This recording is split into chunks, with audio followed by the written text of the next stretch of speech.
ಭಿಕ್ಷೆಯ ಬೇಡು ಎನ್ನಲೆಯಂದಳಾದೇವಿ. ನಿನ್ನ ನುಡಿಯನ್ನು ಕೇಳಿ ಭಯದೊಳು ರಣವ ತೊರೆವವನಲ್ಲ ನಾನಿಜ.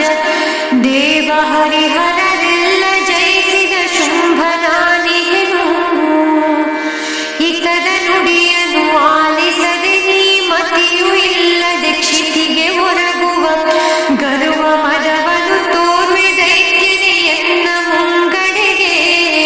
ಹೇಳು ಶುಂಭನೆ ಕದನವಾಡಲು ಕಳುವೆನು ನಾನಿನ್ನ ಸದನಕ್ಕೆ. ನಿನ್ನ ಬಲ ಶೌರ್ಯವನ್ನು ಅಳಿಸುವೆ ಎಂದಳಾದೇವಿ. ಋಷಿಯು ಬೇಡನು ಮಾತೆಯೊಂದಿಗೆ ಶುಂಭತಾನತಿ ಶೌರ್ಯ ಬಲದೊಳು ಸಮರದೊಳು ಅತಿ ಘೋರ ಭಯವನೆ ತೋರುತ್ತಿರಲಾಗಿ. ದೈತ್ಯನ ಬಲದಸ್ತ್ರವೆಲ್ಲವ ಖಂಡಿಸಲು ಆ ಮಾತೆ ಶಂಭವಿ.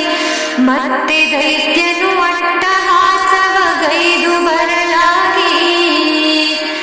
ದೇವಿ ತಾಹೂಕಾರಗೈಯುತ ಸುರನಸ್ತ್ರವ ನಾಶಗೊಳಿಸಲು ಮತ್ತೆ ದೇವಿಯ ಶರಗಳಿಂದಲೇ ಮುಸುಕಲಾದೈತ್ಯ.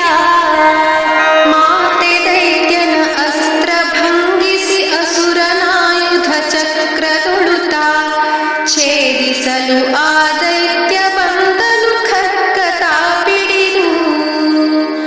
ಚಂಡಿತ